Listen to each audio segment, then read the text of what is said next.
Now, as a preparation of Kalachakra initiation, usually I give some explanation about Buddha Dharma, and particularly the two things, two practice. One, infinite altruism. One, the understanding of emptiness, shunyata. Because without these two things, you cannot receive initiation. Of course, physically we can attend, but actually impossible to receive the initiation. So, at least those people who are going to receive that initiation, you should have some sort of feeling. And in order to develop some feeling of these two things, firstly, you should know. Without knowing, how can develop the real feeling or real sort of deeper sort of experience? So therefore, whenever I give some teaching, I always explain these two things. Then again,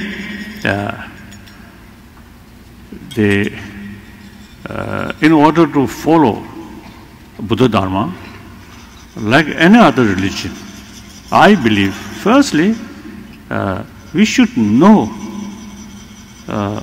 what is the system which later you develop belief or faith.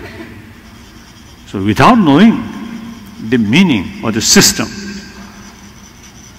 then it is wrong to say, oh, my family belongs to this religion, that religion, so I am follower of that religion. It is too simple. That kind of faith is very superficial faith. With superficial faith, not much effect on our emotion. In order to transform our mind, our emotion, you should be serious. In order to develop seriousness about one's own faith, you should know the system or the real teaching. So as far as Buddhism is concerned, I usually say telling Buddhist people from Buddhist countries like Chinese or Tibetan or some others, we should be 21st Buddhist century Buddhist. 21st century Buddhist. That means fuller knowledge about sort of modern thing. Meantime, the equally fuller knowledge about Buddhism. That I consider 21st century Buddhist. So our old-fashioned, just faith, pray, without knowing the meaning, or recite Buddha Mishanam Gajami, Dhamma Mishanam Gajami, Sangha Mishanam Gajami, but without knowing what is Buddha, what is Dharma, what is Sangha. So therefore, we must study what is Buddhism, and through study gain fuller knowledge about Buddhism. Then, if you really feel that way of approach is something effective, something suitable for me, then follow that religion. So other tradition also, I feel, particularly like Hinduism, the philosophical field very rich. Nowadays, many Hindus just simply recite a few shlokas in Sanskrit without knowing the meaning, isn't it? Like we Tibetan also, you see, recite some sutras, but without knowing the meaning. And Japanese, Chinese as well. Some my friend, you see, frankly, you should express to me, we also recite certain sutras, but without knowing the meaning. So that is old-fashioned. Now, today's world, we must be realistic. So in order to be realistic in the field of religious faith, first we should know the system. And particularly Buddhism, say Buddhist tradition, usually I sort of explaining this way. Buddhist practice or Buddhism start from human level, then like Gade, Parasamgade, Buddhi Saha, then Buddhahood. So therefore, present our sort of condition or situation is the basis of Buddhism. On that reality, then some is the concept concluded. That's Buddhist philosophy. Like impermanence, momentarily changing. It's based on actually things are momentarily changing. On that basis, on that reality, the concept of impermanence developed. And then reality, everything interdependent, interconnected. The very nature of the existence is dependent on one another. So the absence of independent existence, that reality, according to that reality, Buddhist concept, emptiness come. So on the basis of reality, then that is I call science, Buddhist science. External, science of external things, science of internal things. That's simply science.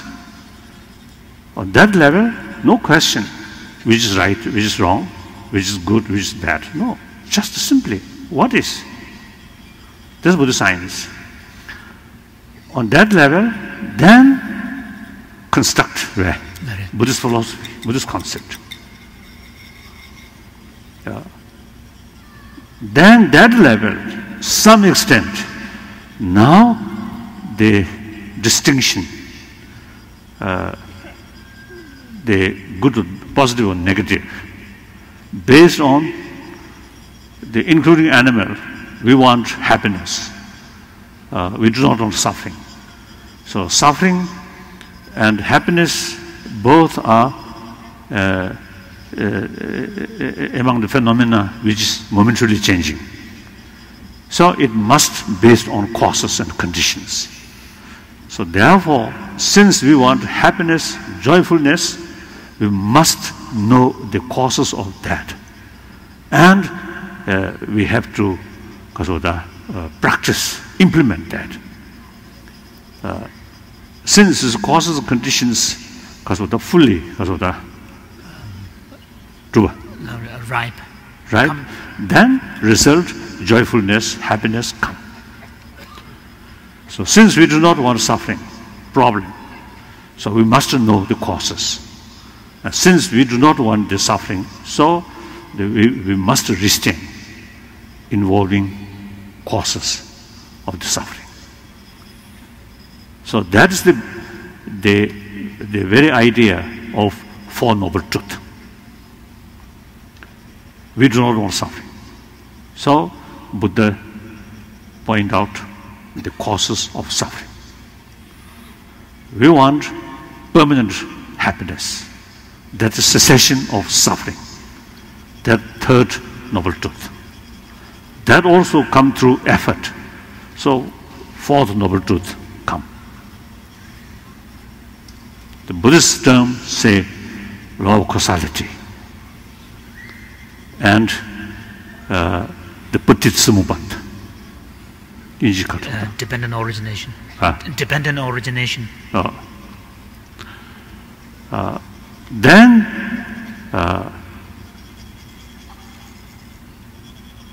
the further investigation,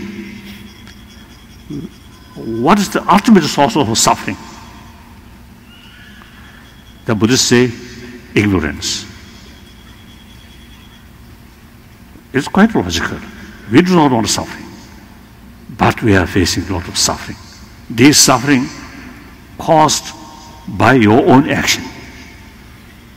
So nobody, no sentient being, deliberately commit these causes of suffering. So logically, ignorance.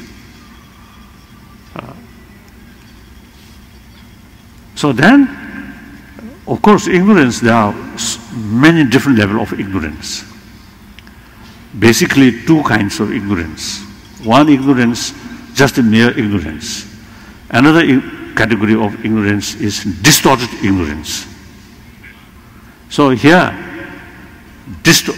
mere ignorance also causing, but mainly distorted ignorance. No. That's the main thing. So now question is whether there is antidote of that distorted ignorance or not. If there's no antidote, opposition sort of force there, then no possibility to overcome. The further investigation, what kind of ignorance, whether there is because the opposite understanding there or not. And then further investigation, ignorance or awareness, both part of mind, like anger or compassion, part of mind. Anger, compassion, opposite. Same time, same object, they feel compassion or sense of concern, of well-being, or sense of hatred cannot go together because these two things are opposite. So fundamental ignorance, if there's no opposite awareness, then no possibility to overcome that ignorance. But there is sort of directly opposed sort of force there. Now further question, whether these kind of distorted ignorance can eliminate or not. That's the serious question. If ignorance, including distorted ignorance, is part of mind, there's so long mind there, this ignorance always remain there. But that's not the case. The mind, the very nature of mind is just pure, neutral. So can influence positive emotion, negative emotion. Essentially remain separate entities, like that. So through that reasoning, the possibility not only reduce negative, destructive emotion, but also it's possible to eliminate. So that's the concept of nirvana, moksha, liberation. So that's goal. So, and finally, nirvana, the final nirvana is Buddhahood.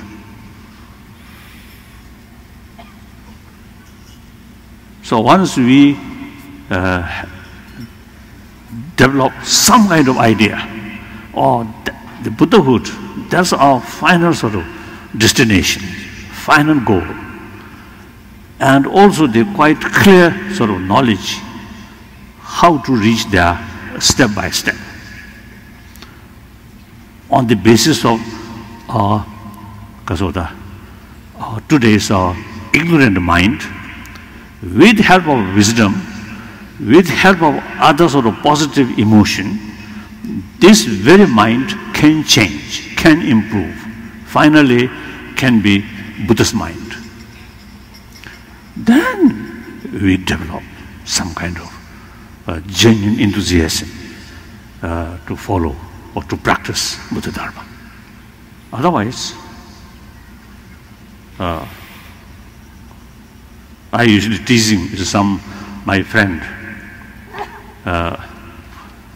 who looks very religious-minded. So always pray to Lord, offering to Lord. But meantime, they quite often also involve corruption. So that's a big contradiction. If you really believe Lord or Buddha or Lord Shivaji or God or Allah, you must be honest, because God always told us, be compassionate, be honest, be truthful. So if you really worship, pray to that, then you must follow that. I think there is danger. Even Buddhists also, you see, pray to Buddha in order to success my wrongdoing, in order to success my corrupt sort of work. How can? I think if you pray to Buddha, if Buddha have sort of power, I think if you more pray to Buddha in order to success my wrongdoing, I think Buddha give you more punishment. If you really, is it unavoidable, commit corruptions, wrongdoing, then better to stop your practice of Dharma. If you really follow Dharma, then you should lead your life according to Dharma. Isn't it? So sometimes I jokingly tell my Indian friend, basically Indian nation more religious-minded. So practically, I think many people, all level, carry some puja, worship. I'm quite sure those corrupted ministers, corrupted politicians, I think they also daily worship, I think they may do. So indirectly, they worship or pray to Lord in order to cover up their wrongdoing. So like that. So therefore, these are lack of fuller knowledge, fuller sort of conviction or seriousness about one's own sort of faith. We simply carry as a sort of tradition or fashion. That's wrong. We must be realistic. Then, as far as Tibetan Buddhism is concerned, I emphasize we must return the original Sanskrit Nalanda tradition. That's very important. Some of our practice, some of our tradition in Tibet, with too much emphasis about because of the external things, like instrument, because of horns are horns or some kind of these instruments without knowing. And also we, for example, you see, every day we chanting or recite several sort of, I think they few hundred pages, but sometimes without knowing the meaning. So these are old-fashioned. Now we must be 21st century Buddhist. So whether you have interest or not, I always see, try to explain what's Buddhism. That's very important. Then the other day I mentioned briefly, I noticed, I think in 60s, I think 66, 67, I think around that period. My first visit to Singapore and Malaysia, then also Thailand. So one occasion in Singapore, I noticed some short sort of the blessing according to Tantrayana. So before that blessing, I explained something about Buddhism. The audience seems no interest. Some go to sleep. Then actual sort of ceremony start. Everybody very much full attended. This is wrong. So among Tibetan also, so when they heard, oh, some initiation there, particularly Kalachakra initiation there, then many people showing interest. The other hand, if you see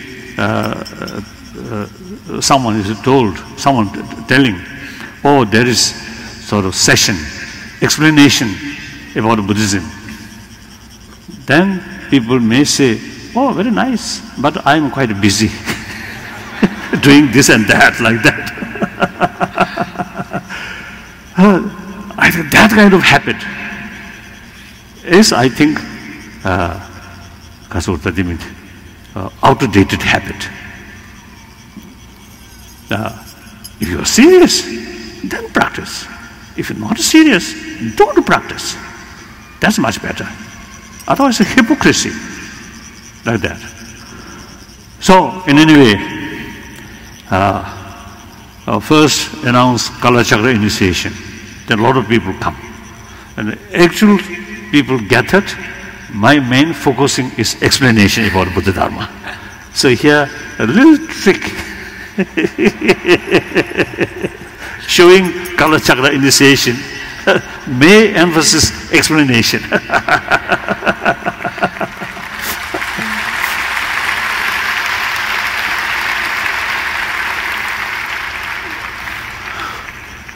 So now,